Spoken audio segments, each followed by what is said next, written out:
La boîte était là, noire comme du charbon, posée entre ma tasse de café et le vieux sac en cuir que je porte depuis 15 ans. Je ne l'avais pas demandé, je ne l'attendais pas.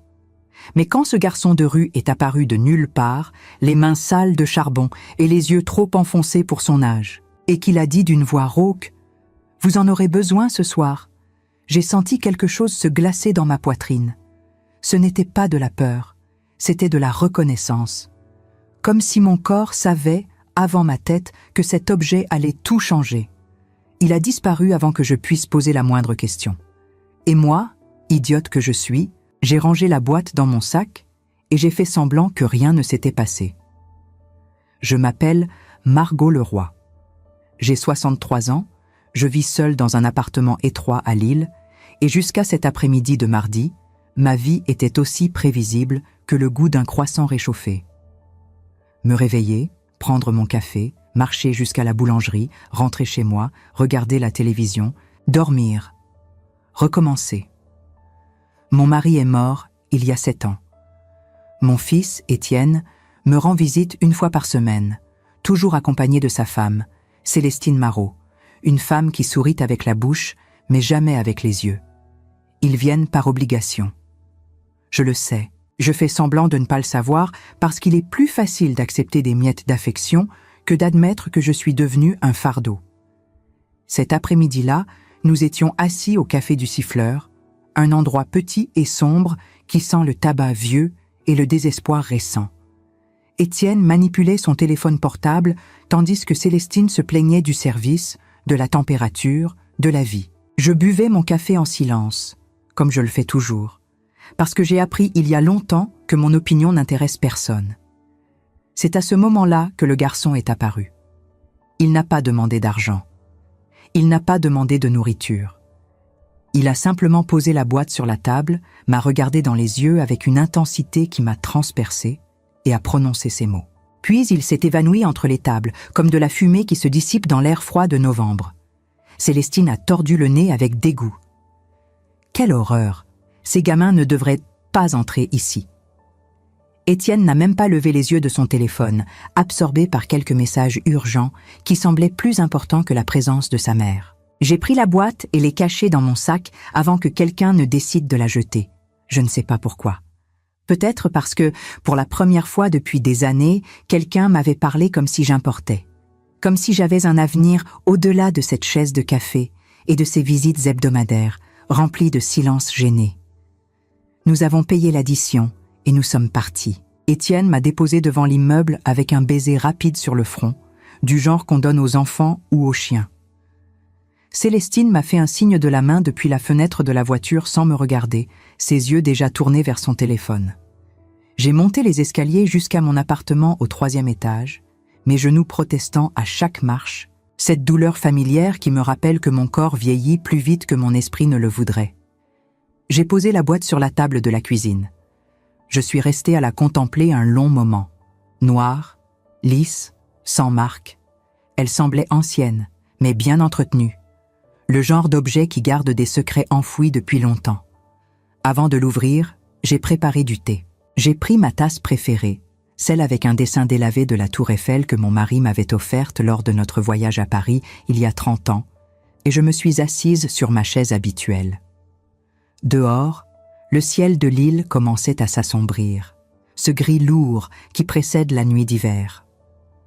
Les fenêtres des immeubles voisins s'allumaient une à une, de petits carrés de lumière jaune qui me faisaient sentir encore plus seule dans mon propre appartement silencieux. J'ai respiré profondément, mes mains tremblant légèrement au-dessus du couvercle de la boîte, et je l'ai ouverte.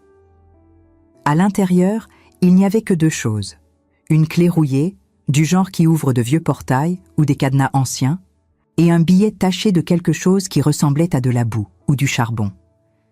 L'écriture était tordue, faite à la hâte, mais lisible. Je l'ai lu 1 fois. Je l'ai lu 2 fois. Je l'ai lu 3 fois. Et à chaque lecture, le monde autour de moi devenait plus froid, plus hostile, plus menaçant. Ne faites pas confiance à ceux qui partagent votre table. Ma main a commencé à trembler de façon incontrôlable. J'ai laissé tomber la tasse de thé qui s'est brisée sur le sol de la cuisine dans un bruit sec et définitif. Je n'ai même pas bougé pour nettoyer. Je suis resté là, tenant ce billet comme s'il s'agissait d'une bombe sur le point d'exploser. Parce que soudain, sans avertissement, tout prenait sens. Les visites précipitées, les regards que Célestine et Étienne échangeaient quand ils pensaient que je ne faisais pas attention. Les conversations interrompues lorsque j'entrais dans la pièce. La façon dont mon fils ne posait plus jamais de questions sur l'appartement, sur mes économies, sur mes projets pour l'avenir. Je me suis levée lentement, marchant sur les débris de porcelaine sans ressentir de douleur, et je suis allée jusqu'à la porte du salon. J'ai collé mon oreille contre le bois. Ils étaient là en bas, à l'entrée de l'immeuble. Je les entendais parfaitement à travers la cage d'escalier mal isolée, leur voix portant dans le silence du soir. La voix de Célestine montait, tranchante, impatiente comme une lame de couteau. « Étienne, tu as décidé ou tu vas continuer à tergiverser. Adrien a besoin de la réponse avant vendredi. »« Je sais. » La voix de mon fils sonnait fatiguée, irritée, celle d'un homme pressé par des obligations qu'il préférerait éviter. « Mais c'est ma mère, Célestine. Ce n'est pas aussi simple que ça. »« Simple ? Tu trouves que supporter cette femme est simple ? Elle ne fait rien de la journée. Elle ne fait que dépenser de l'argent et occuper de l'espace. Son appartement vaut une fortune, Étienne.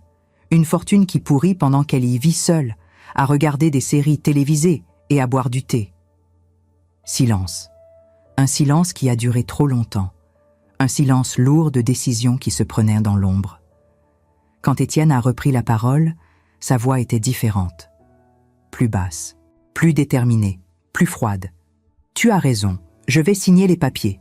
On la met dans la maison de retraite la semaine prochaine. Adrien a déjà garanti qu'il y a une place disponible. Ensuite, on vend l'appartement, on entre comme investisseur dans son hôtel, et voilà. Problème résolu. Mon cœur s'est arrêté. Pas métaphoriquement. Il s'est vraiment arrêté pendant 1 seconde, 2, avant de reprendre son rythme dans un battement désordonné qui faisait mal. J'ai posé ma main contre le mur pour ne pas tomber. Mes jambes sont devenues comme de la gélatine. Ma bouche s'est asséchée complètement.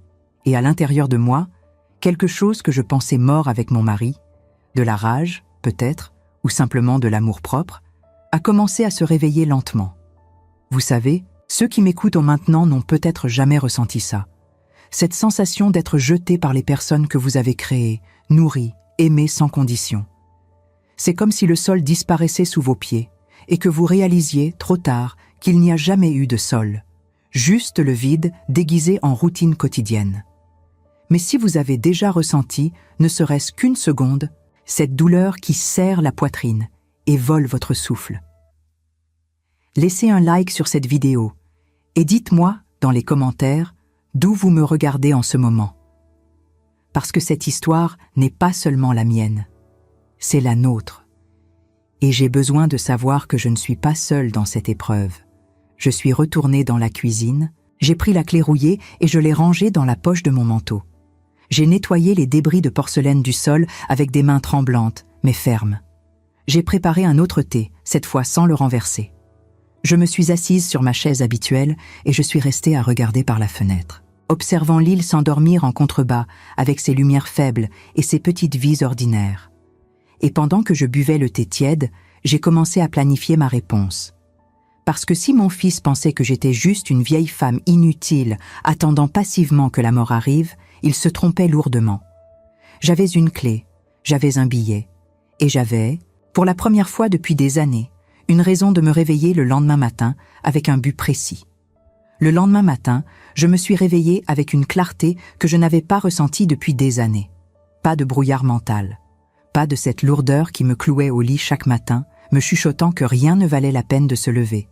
Non, ce matin-là, j'avais un objectif. Et cet objectif avait la forme d'une clé rouillée et d'un mensonge qui devait être déterré. Le réveil a sonné à 6 heures, comme d'habitude, mais pour la première fois depuis la mort de mon mari, je ne l'ai pas détesté. Je me suis levée sans hésitation, mes pieds touchant le parquet froid avec une détermination nouvelle. Mon corps protestait, mes genoux craquaient, mon dos me rappelait mes 63 ans, mais mon esprit était aiguisé comme une lame. J'avais passé toute la nuit à réfléchir, à tourner et retourner les pièces du puzzle dans ma tête. Maintenant, Il était temps d'agir. J'ai préparé mon café comme d'habitude, tartines beurrées, confiture de fraises bon marché achetée au supermarché du coin, mais mes gestes étaient différents.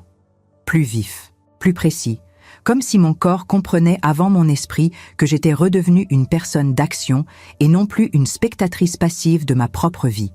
Chaque mouvement avait un but. Chaque seconde comptait. Je n'étais plus cette femme qui laissait les journées s'écouler dans l'indifférence et l'ennui. J'ai ouvert le tiroir où je garde mes vieux papiers, factures impayées que je n'arrive jamais à jeter, photos jaunies d'une époque où j'avais encore de l'importance pour quelqu'un, souvenirs d'une vie qui semblait appartenir à une autre personne. Et j'ai cherché quelque chose de précis. Un plan de l'île. Celui que mon mari utilisait pour ses promenades dominicales le long du canal de la Deule. Il aimait marcher là-bas, respirer l'air humide qui montait de l'eau, observer les péniches passer lentement. Moi, je trouvais ça déprimant. Maintenant, je comprenais pourquoi il y allait. C'était un endroit où on pouvait réfléchir sans être dérangé. Le canal. C'était là que la clé devait mener. Je ne savais pas pourquoi, mais mon instinct me le hurlait avec une force que je ne pouvais ignorer. Ce garçon de rue, Noam Brière, si tant est que c'était vraiment son nom, ne m'aurait pas donné cette clé par hasard. Il savait quelque chose. Il voulait que je découvre quelque chose. Et ce quelque chose était lié à Adrien Vautrécourt, le mystérieux parrain de mon fils et de ma belle-fille, cet homme dont le nom revenait sans cesse dans leurs conversations chuchotées. J'ai étalé le plan sur la table de la cuisine, mes doigts suivant les lignes bleues qui représentèrent le canal. Il y avait plusieurs kilomètres de berges, des dizaines de bâtiments abandonnés, d'entrepôts désaffectés. Par où commencer? J'ai fermé les yeux, essayant de me rappeler quelque chose, n'importe quoi qui pourrait m'aider. Et puis ça m'est revenu. Une conversation entendue il y a des mois. Étienne parlait à Célestine d'un projet près du vieux dépôt. Sur le moment, je n'y avais pas prêté attention. Maintenant, chaque détail prenait une importance capitale. J'ai enfilé mon manteau gris, celui qui sent la naphtaline et les regrets accumulés, mes gants en laine troués au pouce, mon écharpe que ma sœur m'avait tricotée avant de mourir, il y a 15 ans. Je me suis regardé dans le miroir de l'entrée. Une vieille femme me fixait, des rides profondes autour des yeux, des cheveux gris mal coiffés. Mais dans ce regard, il y avait quelque chose de nouveau, une étincelle, une rage contenue, une volonté de faire. Je suis sorti. Dehors, l'île était noyée dans son habituel crachin matinal. Les pavés brillaient sous la pluie fine qui tombait depuis l'aube. Les gens marchaient tête baissée, pressés d'arriver nulle part, leurs parapluies noirs formant une mer mouvante et monotone. Moi, je marchais avec un but, vers le canal, vers la vérité, vers ma vengeance peut-être. Le trajet m'a pris 40 minutes à pied. Mes genoux protestaient à chaque pas, mes hanches me lançaient des signaux de douleur que j'ai choisi d'ignorer. La douleur physique, j'ai appris à vivre avec au fil des années. C'est la douleur morale qui tue lentement, qui vous ronge de l'intérieur jusqu'à ce qu'il ne reste plus rien. Quand je suis arrivée aux abords du canal, l'endroit était désert. Quelques péniches abandonnées, leurs coques rouillées à moitié immergées dans l'eau sale. Des entrepôts désaffectés aux vitres brisées, leurs murs couverts de graffitis colorés qui criaient la détresse urbaine. L'odeur de l'eau stagnante se mêlait à celle de la rouille et du bois pourri. Un endroit parfait pour cacher des secrets que personne ne devait découvrir. J'ai longé le canal pendant près d'1 heure, mes yeux scrutant chaque bâtiment, chaque porte, chaque fenêtre. La pluie s'était intensifiée, trempant mon manteau, collant mes cheveux à mon front. Mes pieds étaient glacés dans mes vieilles chaussures qui prenaient l'eau. Mais je ne pouvais pas abandonner. Pas maintenant. Pas après être venu si loin. Et puis, je l'ai vu. Un vieil entrepôt en briques rouges, à moitié effondré, son toit percé de trous béants par lesquels la pluie s'engouffrait.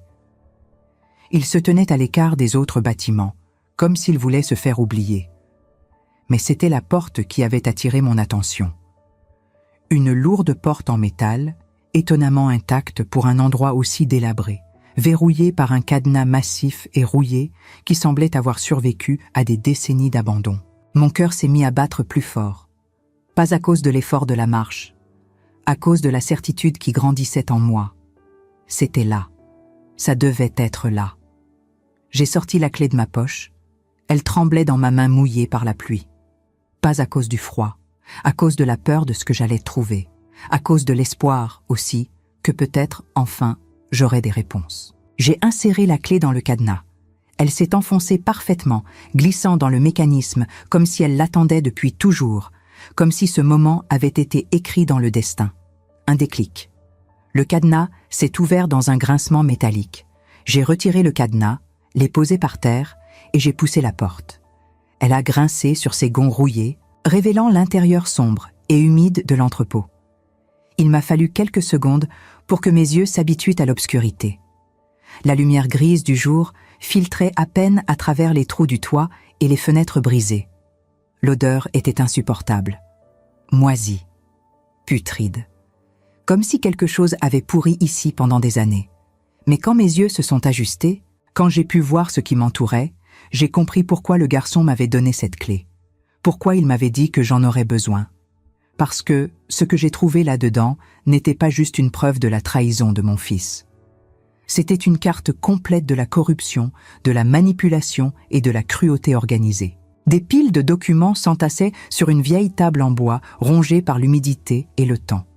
Des contrats, des relevés bancaires, des lettres manuscrites, des photos. Tout était là, étalé comme les pièces d'un puzzle macabre qui révélait une vérité insoutenable. Mes mains tremblaient en saisissant le premier document. Un contrat. Je l'ai ouvert, mes yeux parcourant rapidement les lignes. Des noms, des adresses, des montants, des signatures. J'ai commencé à lire et chaque page que je tournais me donnait envie de vomir.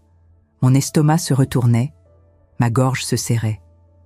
Adrien Vautrécourt n'était pas un simple investisseur hôtelier comme Étienne me l'avait dit.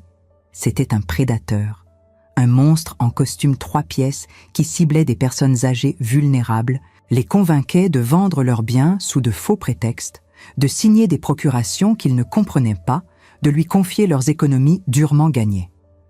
Puis, il les plaçait dans des maisons de retraite sordides où ils finissaient leurs jours dans la négligence et l'oubli, abandonnés par leur famille, oubliés par le monde. Pendant ce temps, lui empochait tout. Les appartements, l'argent, les vies entières réduites à des lignes sur des relevés bancaires. J'ai trouvé des photos, des visages, des personnes âgées qui me regardaient depuis le papier jauni avec des yeux vides, résignés. Combien étaient-ils? 10? 20? 50? Je ne pouvais même pas compter. Chacun avait une histoire. Chacun avait été quelqu'un. Et maintenant, il n'était plus que des noms sur des documents, des profits dans le portefeuille d'un homme sans conscience. Et mon fils, mon propre fils, son nom apparaissait partout. Étienne Leroy, signataire, complice, bénéficiaire. Il n'était pas juste une victime manipulée par Adrien, comme j'avais essayé de me convaincre pendant la nuit blanche que je venais de passer. Il était un participant actif, un associé volontaire. Un monstre portant mon nom de famille, le nom que son père lui avait donné avec tant de fierté. J'ai fouillé plus profondément dans les piles de documents, mes mains sales de poussière et d'encre séchée. Et puis je l'ai trouvé. Un contrat daté de la semaine précédente. Mon nom y figurait en lettres noires. Margot Leroy, propriétaire d'un appartement situé rue de la Monnaie, Lille. Valeur estimée, 300 000 €. Destination prévue après vente. Investissement dans le projet hôtelier Les Terrasses du Nord, géré par Adrien Vautrécourt et associés. Associés dont le nom d'Étienne Leroy brillait en lettres noires, souligné 2 fois. Ils avaient déjà tout planifié. La maison de retraite où ils comptaient m'enfermer. La vente de mon appartement. Le partage des profits. Tout, absolument tout. Sauf une chose, mon consentement. Parce qu'ils comptaient l'obtenir par la force, la manipulation, ou simplement en me faisant déclarer inapte mentalement. J'ai trouvé même les documents médicaux falsifiés, prêts à être soumis. Un médecin complice, un psychiatre corrompu. Tout était organisé avec une précision chirurgicale. Je me suis assise sur une vieille chaise cassée, mes jambes ne me portant plus. J'ai plié les documents les plus importants avec soin et les ai glissés dans mon sac. Mon cœur battait si fort que j'avais peur qu'il explose dans ma poitrine. Mais ma tête, elle, était froide, calculatrice, méthodique, parce que je venais de comprendre quelque chose de fondamental. Je n'étais pas une victime, pas encore, pas tant que j'avais ces documents. J'étais une femme avec des preuves. Et des preuves, ça change tout. Ça renverse les rapports de force. Ça transforme les chasseurs en proie. En sortant de l'entrepôt, j'ai pris soin de tout remettre exactement comme je l'avais trouvé. J'ai refermé le cadenas derrière moi, comme si de rien n'était. Personne ne devait savoir que j'étais venue ici. Pas encore. Pas avant que je sois prête. J'avais besoin de temps, de réfléchir, de planifier ma prochaine action avec la même précision qu'ils avaient utilisée pour planifier ma destruction. Parce que confronter Étienne directement ne servirait à rien. Il nierait tout, Célestine aussi. Ils me feraient passer pour une vieille folle paranoïaque qui invente des histoires. Ils utiliseraient ma solitude, mon âge, ma vulnérabilité apparente contre moi. Non, il fallait être plus maligne, plus cruel peut-être. Il fallait les prendre à leur propre piège. J'ai marché jusqu'à un petit café près du canal, un endroit miteux que je n'avais jamais remarqué auparavant, où personne ne me connaissait. Les fenêtres étaient embuées. L'intérieur sentait le café brûlé et la cigarette malgré l'interdiction de fumer. J'ai commandé un chocolat chaud à la serveuse fatiguée qui m'a à peine regardée. Je me suis assise près de la fenêtre, regardant la pluie tomber sur les eaux grises du canal, observant les gouttes créer des cercles qui se chevauchaient à la surface. Et c'est là, dans ce café anonyme qui sentait le tabac froid et la bière renversée, dans ce lieu où personne ne savait qui j'étais, ni d'où je venais, que j'ai pris ma décision. Une décision froide, implacable, définitive. J'allais détruire mon fils, pas physiquement. Je n'étais pas un monstre comme lui, mais moralement, légalement, émotionnellement. J'allais lui montrer que trahir sa propre mère n'est pas sans conséquence, que la vieillesse n'est pas synonyme de faiblesse, et que parfois, les personnes qu'on sous-estime sont celles qui vous détruisent le plus efficacement, avec le plus de précision, parce qu'elles ont eu toute une vie pour apprendre à survivre. Mais pour cela, j'avais besoin d'aide. Je ne pouvais pas faire ça seule. J'avais besoin d'alliés, de quelqu'un qui comprenait ce que signifiait être trahi par sa propre famille, de quelqu'un qui avait autant à perdre qu'à gagner. Et je savais exactement où le trouver. Retrouver Noam Brière n'a pas été difficile. Les enfants des rues ont leurs habitudes, leur territoire, leurs refuges secrets que seuls eux connaissent. Ils sont comme des fantômes urbains, invisibles pour ceux qui ne veulent pas les voir, mais toujours présents pour ceux qui savent où regarder. J'ai passé 2 jours à traîner près de la gare de l'île Flandre, observant les allées et venues des voyageurs pressés, repérant les visages qui revenaient, ceux qui restaient dans l'ombre des colonnes, ceux qui tendaient la main sans vraiment espérer recevoir quoi que ce soit. La gare était un monde en soi. Des centaines de personnes passaient chaque heure, mais personne ne voyait vraiment personne. Chacun était enfermé dans sa propre bulle, ses propres préoccupations, ses propres destinations. Moi, j'avais appris à observer. 63 ans de vie vous apprennent à voir ce que les autres ignorent. Les petits détails, les gestes répétés, les regards furtifs. Et puis, le 3e jour, alors que le soleil d'après-midi déclinait derrière les nuages gris de novembre, je l'ai vu. Assis contre un mur près de la sortie nord, une casquette sale enfoncée sur la tête pour cacher son visage. Les mains tendues vers les passants qui l'ignoraient avec cette indifférence polie qu'on réserve aux invisibles de notre société. Il portait le même manteau troué que la première fois. Ses doigts étaient toujours noirs de charbon ou de saleté, et ses yeux gardèrent cette profondeur troublante, cette vieillesse qui n'avait rien à faire dans le regard d'un enfant. Je me suis approché lentement, pour ne pas l'effrayer, pour ne pas le faire fuir comme un animal sauvage. Les enfants de la rue ont appris à se méfier des adultes, surtout de ceux qui s'intéressent à eux. Trop souvent, cet intérêt cache des intentions malveillantes. Quand il a levé les yeux vers moi, j'ai vu quelque chose s'allumer dans son regard. De la reconnaissance, certainement. Peut-être même du soulagement, comme s'il m'attendait depuis le début, comme s'il savait que je viendrais le chercher. « Vous avez ouvert la boîte », a-t-il dit d'une voix rauque qui semblait trop grave pour son âge. Ce n'était pas une question, c'était une constatation, une certitude. Oui, et j'ai trouvé l'entrepôt, les documents, tout. Ma voix était plus ferme que je ne l'aurais cru. Pas de tremblement, pas d'hésitation, juste des faits. Il a hoché la tête lentement, comme s'il s'y attendait depuis le début, comme si tout cela faisait partie d'un plan qu'il avait soigneusement élaboré. Alors vous savez, pour votre écourt, pour votre fils. Je sais. Le mot est sorti de ma bouche comme une pierre froide. Mais j'ai besoin que tu me racontes ton histoire. Pourquoi tu m'as donné cette clé? Comment tu sais tout ça? Qui t'a appris à me trouver? Noam a hésité. Ses yeux ont balayé les alentours, vérifiant que personne ne nous écoutait. La gare continuait sa vie bruyante autour de nous. Les annonces de départ et d'arrivée résonnant dans les haut-parleurs, les valises roulant sur le sol carrelé, les conversations se mélangeant en une cacophonie urbaine qui nous protégeait paradoxalement. Personne ne faisait attention à une vieille femme parlant avec un enfant de rue. Nous étions invisibles tous les deux, chacun à notre manière. Puis, d'une voix rauque marquée par trop de nuits passées dehors, trop peu de repas chauds, trop de souffrance pour quelqu'un de si jeune, il a commencé à parler. Et son histoire m'a brisé le cœur morceau par morceau. Ma grand-mère, elle s'appelait Simone Brière. Elle vivait seule dans un petit appartement près du Vieux-Lille, un endroit modeste mais propre, avec des rideaux à fleurs qu'elle lavait chaque semaine et des photos de famille sur tous les murs. Mon père était mort dans un accident de chantier quand j'avais 4 ans. Ma mère nous avait abandonnés 6 mois plus tard, partie avec un homme qui ne voulait pas d'un gosse dans sa nouvelle vie. C'était ma grand-mère qui s'occupait de moi depuis. On n'avait pas beaucoup d'argent, mais on s'en sortait. Elle travaillait comme femme de ménage dans des bureaux la nuit. Moi, j'allais à l'école pendant qu'elle dormait le jour. On se retrouvait pour le dîner.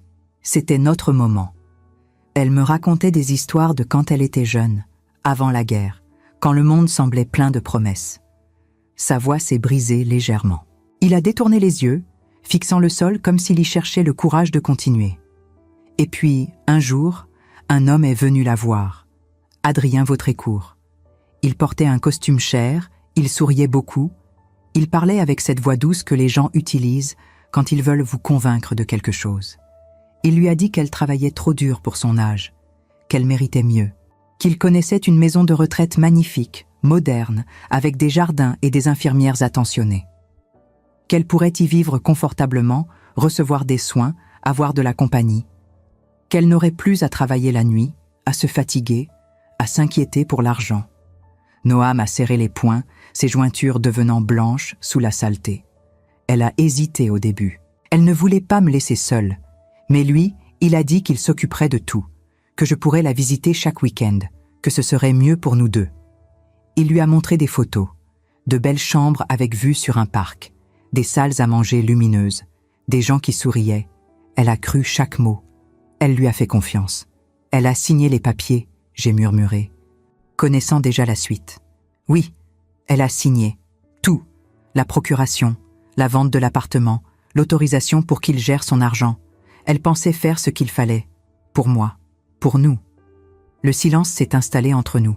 Un silence lourd de tout ce qui n'avait pas besoin d'être dit, mais qui pesait quand même. Ils l'ont mise dans un endroit horrible, a-t-il repris, sa voix devenant plus dure, plus froide.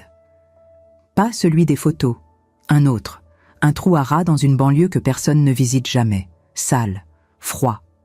Les murs étaient moisis, les draps n'étaient jamais changés.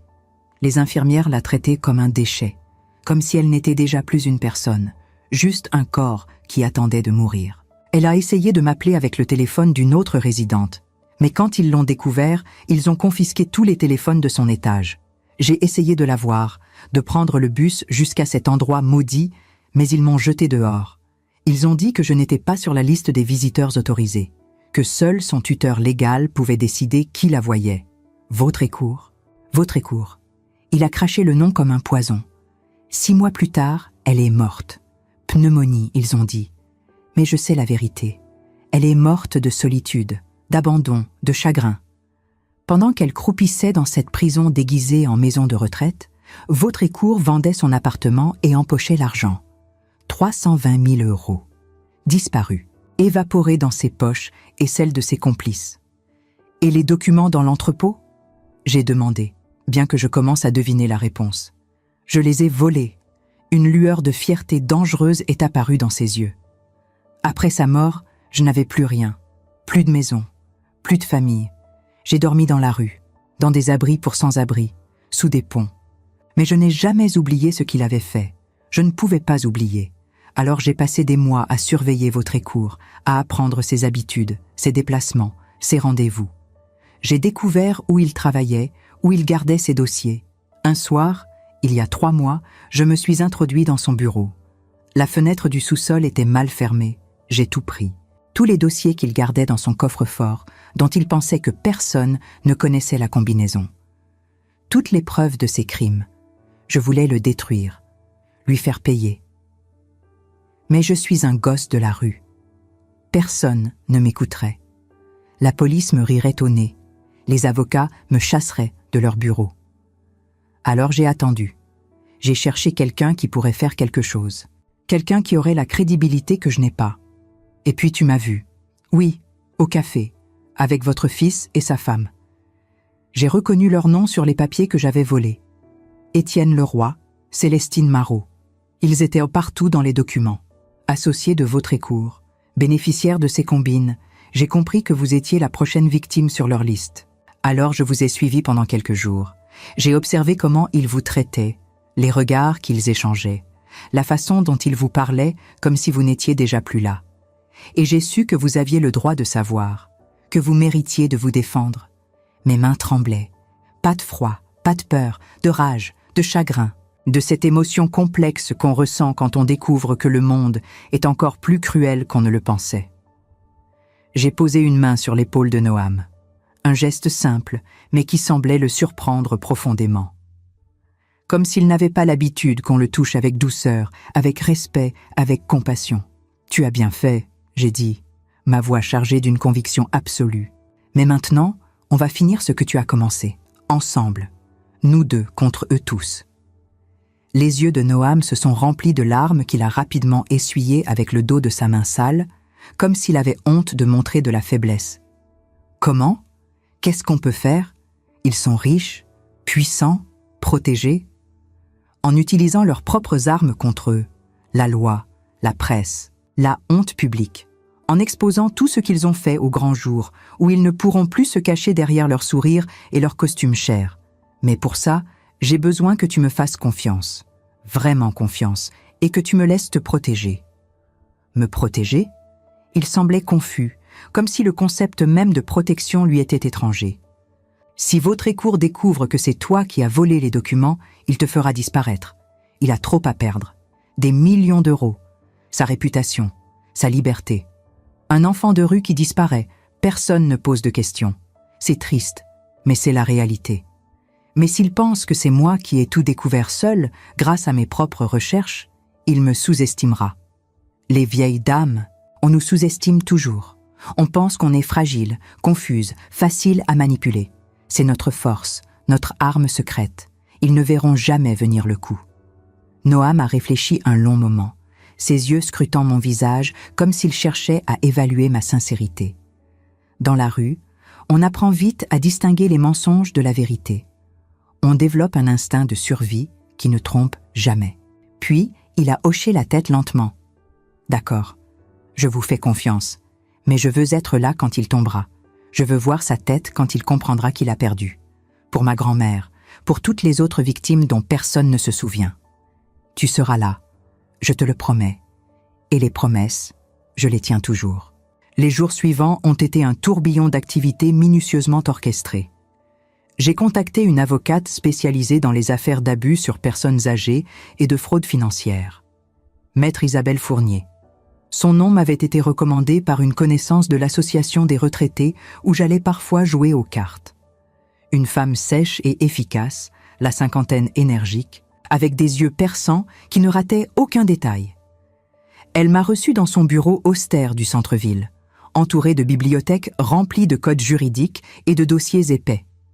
Je suis arrivée avec mon sac contenant tous les documents volés. Elle m'a écoutée sans m'interrompre une seule fois, les yeux fixés sur les papiers que j'étalais devant elle sur son bureau en acajou massif. Chaque contrat, chaque relevé bancaire, chaque preuve de l'arnaque systématique orchestrée par votre écour. C'est explosif, a-t-elle finalement dit en feuilletant les papiers avec une précision professionnelle. Si tout ceci est authentique, et ça semble l'être, votre écour va en prison pour des années. 15 ans minimum, peut-être 20 avec toutes les circonstances aggravantes. Votre fils aussi, probablement. Il est impliqué jusqu'au cou. Mon fils.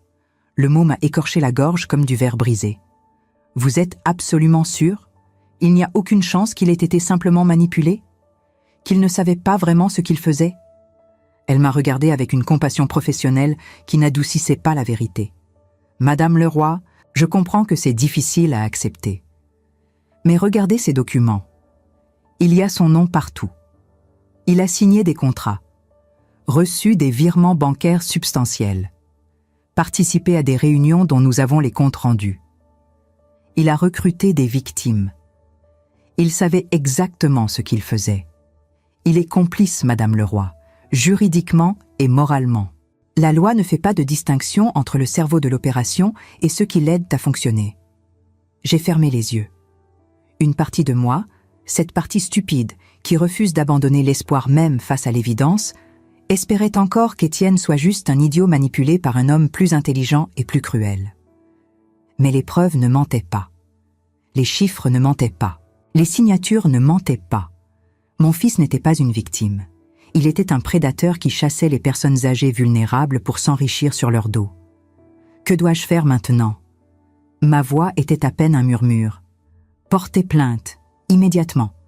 Je vais préparer un dossier complet et contacter le procureur de la République. Avec ce que vous m'apportez, ils n'auront pas le choix. Ils devront ouvrir une enquête. Mais attention, Madame Leroy. Elle s'est penchée vers moi, ses yeux plantés dans les miens. Une fois que vous lancez cette machine judiciaire, il n'y a plus de retour en arrière possible. Votre fils saura que c'est vous qui l'avez dénoncé. Votre relation sera détruite. Définitivement. Irrémédiablement. Êtes-vous prête à vivre avec ça? Elle l'est déjà. Ai-je répondu, ma voix plus ferme qu'elle ne l'avait été depuis des années. Détruite. Il voulait me jeter dans une maison de retraite immonde et vendre ma vie pour s'enrichir. Il n'y a plus de relation à sauver. Il n'y a jamais vraiment eu de relation. Juste des apparences que je maintenais par peur de la solitude. Maître Fournier a hoché la tête avec ce qui ressemblait à du respect. Alors on y va. Je commence immédiatement. Pendant qu'elle préparait le dossier juridique avec une efficacité redoutable, j'ai pris une autre initiative qui me semblait tout aussi importante. J'ai contacté un journaliste du journal La Voix du Nord, le principal quotidien régional, spécialisé dans les enquêtes d'investigation locale. Damien Lacroix. Un homme dans la trentaine, ambitieux, avec une réputation solidement établie de ne jamais lâcher une histoire une fois qu'il y avait planté ses dents. Nous nous sommes rencontrés dans un café discret loin du centre-ville, un endroit où personne ne nous connaissait. Je lui ai donné juste assez d'informations pour piquer sa curiosité professionnelle. Un réseau d'escroqueries systématiques visant spécifiquement les personnes âgées isolées. Des millions d'euros détournés, des dizaines de vies brisées, des complicités qui montaient haut, peut-être jusqu'à des fonctionnaires corrompus. Il a mordu à l'hameçon immédiatement, ses yeux s'illuminant de cette lueur que les journalistes ont quand ils sentent le scoop de leur carrière. « Vous avez des preuves concrètes? Des documents vérifiables ?» a-t-il demandé en sortant son carnet. « Tout ce qu'il faut, mais je veux des garanties absolues. Protection de mon identité jusqu'au moment opportun. Et surtout, je veux que l'article sorte exactement le jour où la police arrêtera votre écour. Impact maximum, effet de surprise totale. Ils ne doivent pas avoir le temps de préparer une défense médiatique. » Vous avez bien réfléchi à tout ça, Madame Leroy. Il me regardait avec un mélange d'admiration et de curiosité. Quand on vous vole votre dignité, quand on projette de vous jeter comme un déchet, vous apprenez à réfléchir vite et froidement. Le piège se refermait, lentement, méthodiquement, inexorablement, comme un étau d'acier qui se resserre millimètre par millimètre. Mais il restait une dernière chose à faire. La plus difficile émotionnellement. La plus douloureuse personnellement. Confronter Étienne. Pas pour le sauver. Il était trop tard pour ça. Pas pour lui pardonner. Certaines trahisons sont impardonnables.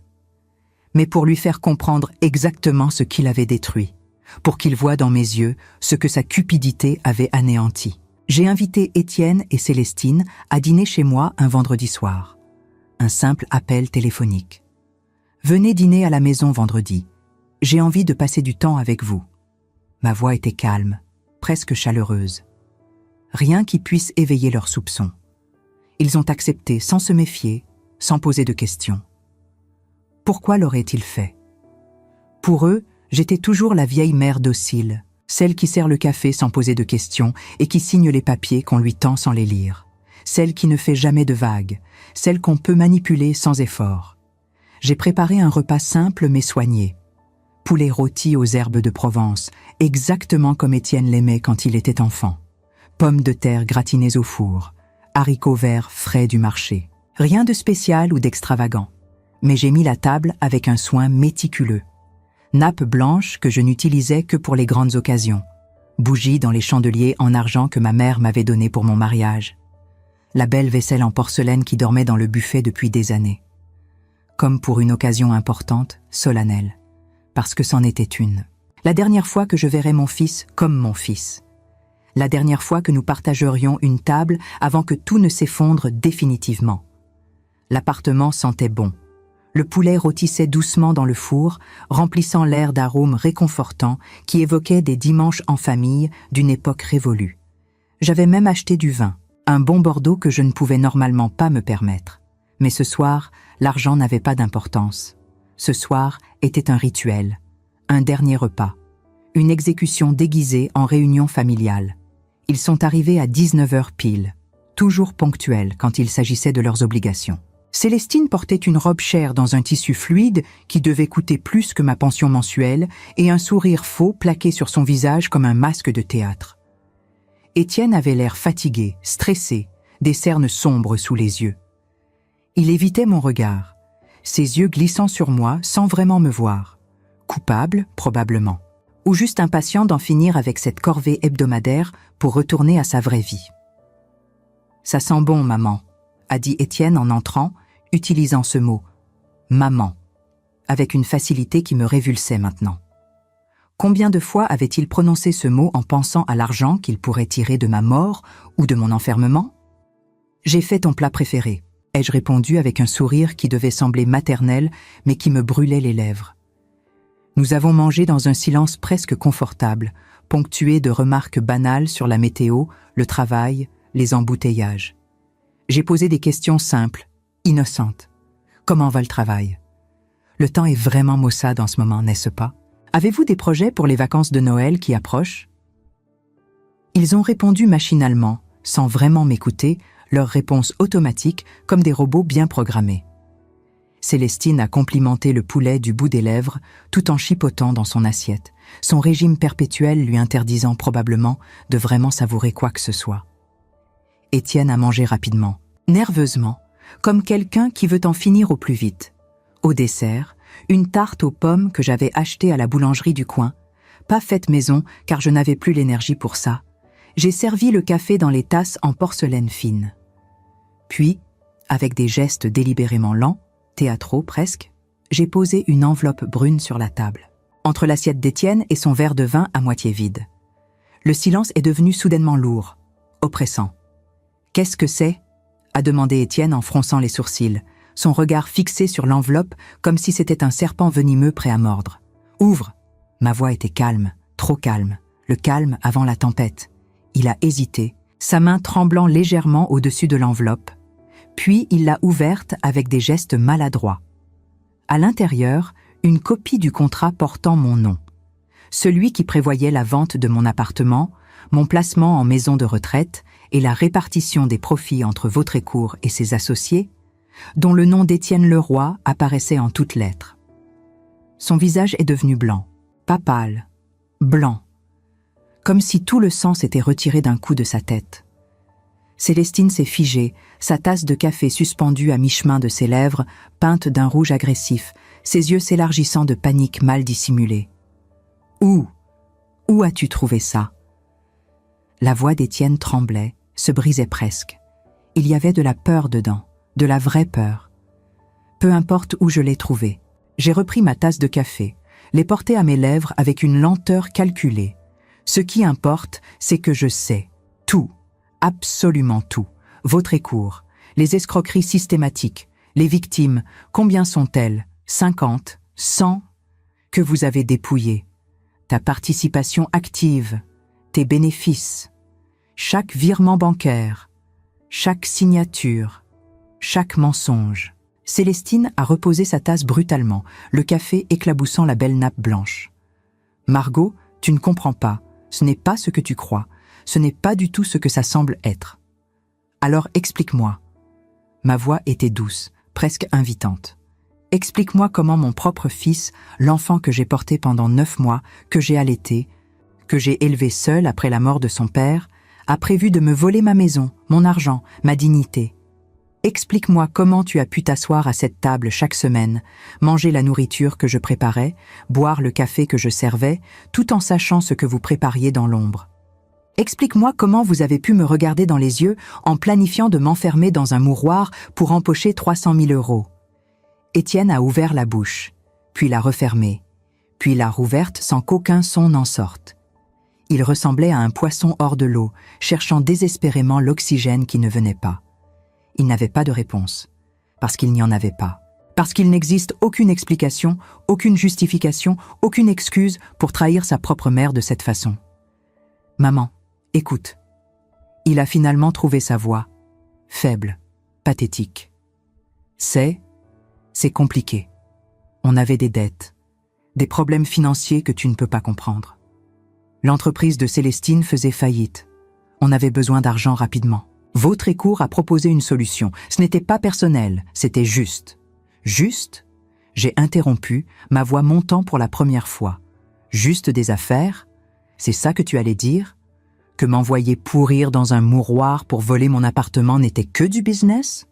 Que ta mère n'était qu'une opportunité financière?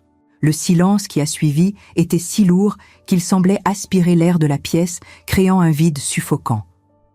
Les bougies vacillaient, projetant des ombres dansantes sur les murs. Dehors, l'île continuait sa vie nocturne, indifférente au drame qui se jouait dans ce petit appartement du 3e étage. Tu sais ce qui me fait le plus mal? Ma voix était redevenue calme, presque douce, ce qui la rendait paradoxalement plus terrible. Ce n'est pas l'argent. L'argent, je m'en fiche. Je vis avec presque rien depuis des années. Ce n'est même pas la trahison en soi. Les gens trahissent. C'est humain. C'est laid, mais c'est humain. Non. Ce qui me brise vraiment le cœur, c'est le fait que tu ne m'as jamais parlé. Jamais. Si tu avais des problèmes financiers, si tu avais besoin d'aide, si tu étais désespéré, tu aurais pu venir me voir. On aurait trouvé une solution ensemble. J'aurais peut-être pu t'aider. Vendre quelque chose, hypothéquer l'appartement, n'importe quoi. Mais non. Tu as préféré me traiter comme une chose, un obstacle, un problème à éliminer. Tu as préféré conspirer avec un criminel pour me dépouiller plutôt que de me parler comme à un être humain. Maman, Et les larmes coulaient maintenant sur ses joues. De vraies larmes. Mais étaient-elles de remords ou simplement de peur d'être pris? Ne m'appelle pas maman. Les mots sont sortis comme des lames de glace. Tu as perdu ce droit, ce privilège, pour toujours. Célestine a finalement trouvé sa voix, acide et défensive comme toujours, attaquant parce que c'était sa seule défense. Et maintenant, tu vas nous dénoncer, nous détruire, jouer les justicières? Tu te rends compte de ce que ça va faire à ta propre famille? Je n'ai pas besoin de vous détruire. J'ai souri, et ce sourire devait être effrayant parce que Célestine a reculé sur sa chaise. Vous l'avez fait vous-même. Vous avez construit votre propre prison avec vos mensonges, votre cupidité, votre cruauté. Moi, je vais juste m'assurer que les portes se ferment. J'ai sorti mon téléphone de ma poche avec des gestes mesurés. J'ai composé un numéro que j'avais enregistré plus tôt. Le téléphone a sonné 2 fois avant qu'une voix professionnelle ne réponde. « Maître Fournier ? Oui, c'est moi, Margot Leroy. Ils sont tous les 2 ici, devant moi. Oui, vous pouvez y aller. Lancez la procédure. Oui, merci. » Étienne s'est levé d'un bond, sa chaise basculant en arrière avec fracas. « Qu'est-ce que tu as fait? Qu'est-ce que tu viens de faire? » J'ai porté plainte, contre votre écourt, et contre toi, contre vous deux. Escroquerie en bande organisée, abus de faiblesse sur personnes vulnérables, détournement de fonds, faux et usage de faux. La liste est longue, très longue. La police arrive dans exactement 5 minutes. J'ai aussi contacté la presse. Demain matin, toute la ville, toute la région saura exactement ce que vous avez fait. Vos noms, vos visages, vos crimes, tout sera exposé au grand jour. Célestine a hurlé, un cri perçant, hystérique, animal presque, qui a dû réveiller les voisins. Elle a attrapé son sac à main de créateur et s'est précipitée vers la porte, ses talons claquant frénétiquement sur le parquet. Mais je l'ai bloquée. Pas physiquement. Je suis trop vieille pour ça. Juste avec des mots. Des mots bien choisis. Des mots qui tuent. Tu peux partir si tu veux, Célestine. La porte n'est pas verrouillée, mais la police sait où te trouver. Ils ont ton adresse, ton numéro de plaque, tout. Et crois-moi, fuir ne fera qu'aggraver ta situation. Ça transformera la complicité en fuite caractérisée. Ça ajoutera des années à ta condamnation. Elle s'est effondrée sur une chaise, le visage dans les mains parfaitement manucurées, ses épaules secouées de sanglots qui semblaient plus théâtraux que sincères. Étienne, lui, restait debout, immobile comme une statue, les yeux fixés sur moi avec une expression que je n'arrivais pas à déchiffrer complètement. De la haine, du regret, de la peur, de l'incompréhension, probablement un mélange toxique de tout ça. « Pourquoi ?» a-t-il murmuré, sa voix à peine audible. « Pourquoi tu fais ça? Je suis ton fils, ton seul enfant. Comment tu peux me faire ça? » « Parce que tu m'as obligé. » Ma voix était ferme, sans aucune hésitation. « Parce que j'ai passé toute ma vie à me taire, à accepter, à me faire petite, à ne pas faire de vagues, à être la gentille maman qui ne pose pas de questions embarrassantes. Et regarde où ça m'a menée. À une table de dîner avec un fils qui voulait me voler ma vie pour quelques centaines de milliers d'euros. Non, Étienne, cette fois, je ne me tais pas. Cette fois, je me bats. Pour moi. Pour toutes les victimes de Vautrécourt qui n'ont pas eu la chance de se défendre. Pour cette dignité qu'on m'a toujours dit de sacrifier au nom de la paix familiale. On a frappé à la porte. 3 coups secs, officiels, autoritaires. Le son que font les représentants de la loi quand ils viennent chercher des suspects. J'ai ouvert la porte lentement, théâtralement. 2 policiers se tenaient là, l'air sérieux et professionnel dans leurs uniformes impeccables. Un homme d'une 40aine d'années avec une moustache grise et une jeune femme aux yeux vifs qui ne ratait aucun détail. « Madame Leroy, nous sommes les agents Mercier et Dubois. Nous avons un mandat d'arrêt pour Monsieur Étienne Leroy et Madame Célestine Marot. » L'agent Mercier parlait d'une voix neutre, récitant les faits sans émotion. J'ai hoché la tête et je me suis écartée pour les laisser entrer, comme si j'invitais des amis pour le café. Les policiers ont pénétré dans l'appartement, leur regard professionnel balayant rapidement la scène.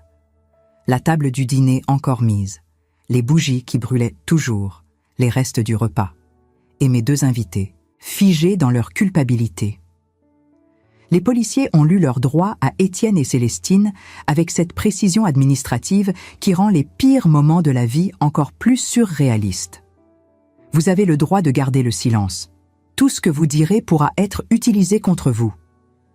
Les mots résonnaient dans le petit appartement comme un glas funèbre. Célestine pleurait maintenant pour de bon, du mascara coulant en traînées noires sur ses joues autrefois parfaites.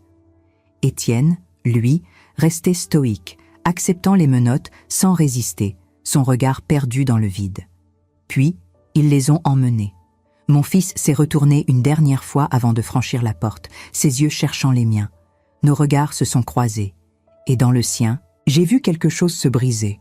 Peut-être l'image qu'il avait de lui-même comme quelqu'un de malin qui ne se ferait jamais prendre, ou peut-être juste l'illusion que les conséquences ne le rattraperaient jamais, qu'il pourrait toujours s'en sortir grâce à son charme ou ses mensonges. Quand la porte s'est refermée derrière eux avec un clic final et définitif, je me suis retrouvée seule avec les bougies qui continuaient de brûler, seule avec les assiettes sales et les verres à moitié vides, seule avec le silence assourdissant qui remplissait maintenant l'appartement. Je me suis assise à la table du dîner, à ma place habituelle. J'ai versé le reste du Bordeaux dans mon verre et je l'ai bu lentement, savourant chaque gorgée comme un rituel de purification. Le vin était bon, meilleur que tout ce que j'avais bu depuis des années. Il avait le goût de la liberté, de la justice, de la dignité retrouvée. J'ai soufflé les bougies une à une, regardant la fumée monter en volutes grises vers le plafond. Puis je me suis levée et j'ai commencé à débarrasser la table, lavant chaque assiette avec soin, rangeant chaque verre à sa place, remettre de l'ordre dans la cuisine, dans ma vie. 3 semaines plus tard, Adrien Vautrécourt a été arrêté lors d'une opération de police coordonnée qui a impliqué une douzaine d'agents. L'article de Damien Lacroix a fait la une de La Voix du Nord le jour même de l'arrestation, exactement comme prévu. Réseau d'escroquerie aux personnes âgées démantelé à Lille, des millions détournés, des dizaines de victimes. Le titre s'étalait en grosses lettres noires sur toute la première page. Les témoignages affluaient de partout. D'autres familles brisées, d'autres vies volées, d'autres personnes âgées qui avaient tout perdu à cause de la cupidité de Vautrécourt et de ses complices. L'affaire a pris une ampleur nationale. Les chaînes de télévision sont venues. Les journalistes ont campé devant le tribunal pendant des semaines. Vautrécourt a tenté de fuir comme le lâche qu'il était. Il a vidé ses comptes bancaires, rempli une valise de billets et pris la route vers la Belgique, pensant probablement pouvoir disparaître dans un autre pays. Mais il a été intercepté à la frontière par la police belge alertée par Interpol. Son empire s'est effondré en quelques jours. Les propriétés qu'il possédait ont été saisies, ses comptes bancaires gelés. Ses associés, paniqués, se sont retournés les uns contre les autres, chacun essayant de sauver sa peau en dénonçant les autres. Étienne a plaidé coupable lors du procès qui s'est tenu 6 mois plus tard. Son avocat lui avait conseillé la coopération, espérant une réduction de peine. Il a été condamné à 5 ans de prison, dont 2 avec sursis, pour complicité d'escroquerie en bande organisée. Le juge a été clément en raison de sa coopération et du fait qu'il était un délinquant primaire. Mais 5 ans, c'est long. Assez long pour réfléchir, pour comprendre, pour peut-être devenir un homme meilleur, ou pas. Je ne sais pas. Et je ne suis pas sûre que ça m'importe encore. Célestine a coopéré avec la justice de manière encore plus enthousiaste, dénonçant Vautrécourt et même Étienne pour essayer de réduire sa propre peine. Elle a témoigné contre eux pendant des heures, révélant des détails sordides sur le fonctionnement du réseau. Elle a été condamnée à 3 ans de prison ferme. Leur mariage n'a pas survécu au procès. Les papiers du divorce ont été signés avant même le verdict final. Célestine a disparu après sa libération, partie refaire sa vie ailleurs, loin de Lille, loin du scandale, loin de tout. Quant à moi, je vis toujours dans mon appartement de la rue de la Monnaie. Seule, mais pas vide, pas déserte. Parce que la solitude n'est vide que si votre vie l'est. Noam vient me voir 1 fois par semaine maintenant. Chaque mercredi après-midi, exactement à 15 heures. Il a un travail stable dans un atelier de menuiserie que je l'ai aidé à trouver. Un bon patron qui ne pose pas trop de questions sur son passé. Il apprend le métier, travaille dur, économise son argent. Il a même trouvé un petit studio à louer dans le quartier de Oisem. Rien de luxueux, mais c'est à lui. Un toit, un refuge, une dignité. Il m'appelle Mamie Margot. C'est idiot, c'est sentimental. C'est tendre d'une manière qui me fait parfois pleurer quand je suis seule. Et ça me fait un bien fou. Plus que tout l'argent du monde, plus que toutes les visites obligées de mon fils ne l'ont jamais fait. Nous prenons le thé ensemble. Il me raconte sa semaine à l'atelier, les meubles qu'il apprend à fabriquer, les techniques de menuiserie que son patron lui enseigne. Ses rêves d'ouvrir peut-être un jour son propre atelier. Je lui parle de mes journées tranquilles, des livres que je lis à la bibliothèque municipale, des promenades que je fais maintenant le long du canal sans avoir peur, sans que cet endroit soit hanté par des souvenirs douloureux. Parfois, assis à ma petite table de cuisine devant nos tasses de thé, je repense à cette boîte noire, à ce garçon aux mains sales qui m'a donné une clé et une chance de me battre. Je me demande s'il savait ce que ça déclencherait, s'il avait imaginé toute la chaîne d'événements qui allait suivre. Probablement. Les enfants de la rue voient des choses que nous, adultes confortables dans nos certitudes, préférons ignorer. Ils comprennent la cruauté humaine d'une manière que nous ne pouvons qu'imaginer. J'ai appris quelque chose ces derniers mois, quelque chose de fondamental que j'aurais dû comprendre il y a des années. La vieillesse n'est pas une condamnation à l'impuissance et à l'invisibilité. C'est un choix. On peut choisir de s'effacer, de se laisser piétiner, de croire qu'on ne compte plus et qu'on est juste un fardeau en attente de la mort. Ou on peut choisir de se battre. Pas avec des poings, pas avec de la violence physique, mais avec la dignité, avec la vérité, avec l'intelligence, avec la certitude inébranlable qu'on mérite mieux que d'être jeté comme un déchet, qu'on a encore de la valeur, qu'on est encore une personne entière, avec des droits et une dignité qui ne peuvent pas être achetés ou vendus. Mon fils m'a trahi de la manière la plus cruelle qui soit. Mais en le faisant, en me forçant à ouvrir les yeux sur la réalité de notre relation, il m'a aussi libérée d'une certaine manière. Libérée de l'illusion que l'amour familial est inconditionnel et éternel. Libérée de la peur de finir seule, parce que j'ai découvert que la solitude vaut mieux qu'une compagnie toxique, basée sur le mensonge et l'exploitation. Libérée de la culpabilité de ne pas être une bonne mère, parce que j'ai finalement compris que protéger un criminel ne fait pas de moi une bonne mère, mais une complice. Parce que j'ai découvert quelque chose de plus précieux que n'importe quel lien de sang, le respect de soi. Cette sensation de pouvoir se regarder dans le miroir chaque matin et voir quelqu'un de digne, quelqu'un de fort, quelqu'un qui a refusé d'être une victime. Et ça, cette certitude, cette force intérieure, personne ne pourra jamais me le voler. Plus jamais. Les bougies du dîner sont depuis longtemps éteintes. Mais une autre lumière brûle maintenant dans ma vie. Plus petite peut-être, mais plus vraie, plus pure, plus durable. Et c'est largement suffisant. Et vous, qu'auriez-vous fait à ma place? Cette question me hante encore parfois, dans le silence de mes nuits à Lille. Parce que choisir entre le sang et la dignité, ce n'est jamais simple. Ce n'est jamais noir ou blanc. C'est cette zone grise où notre cœur et notre raison se livrent une bataille sans merci. Je sais que beaucoup d'entre vous qui m'écoutez en ce moment ont peut-être vécu quelque chose de similaire. Peut-être pas exactement la même trahison, mais cette sensation d'être devenu invisible aux yeux de ceux que vous avez élevés, nourris, aimés sans condition. Cette douleur sourde de comprendre qu'on vous voit comme un fardeau et non plus comme une personne. Et je sais aussi que certains d'entre vous ont choisi le silence. Pas par lâcheté, jamais par lâcheté. Mais parce que parfois, garder la paix familiale semble être le seul choix raisonnable quand on a 60, 70, 80 ans. Mais voilà ce que j'ai appris. Le silence ne protège que ceux qui nous font du mal. Il ne nous protège jamais nous. Chaque fois que nous acceptons l'inacceptable pour préserver les apparences, nous perdons un petit morceau de nous-mêmes. Et un jour, si nous ne faisons pas attention, il ne reste plus rien. Alors je voudrais vous demander quelque chose, à vous qui m'avez écouté jusqu'au bout. Prenez un moment, réfléchissez, et dites-moi dans les commentaires, auriez-vous pris la même décision que moi? Auriez-vous trouvé la force de dénoncer votre propre enfant?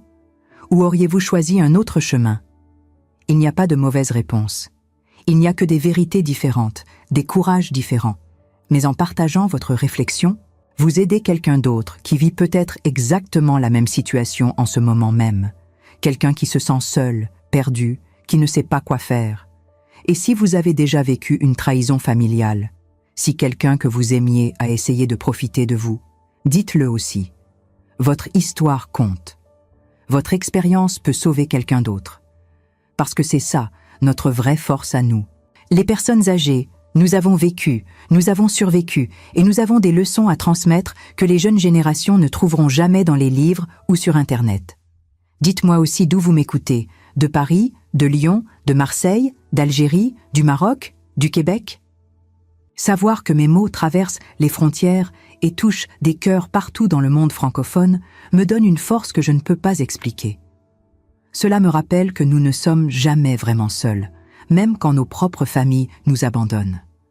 Et si cette histoire vous a touché, si elle a réveillé quelque chose en vous, de la colère, de la tristesse, de l'espoir, de la détermination, alors abonnez-vous à cette chaîne, parce que j'ai d'autres histoires à raconter, d'autres vérités à partager, d'autres leçons apprises dans la douleur, mais transformées en sagesse.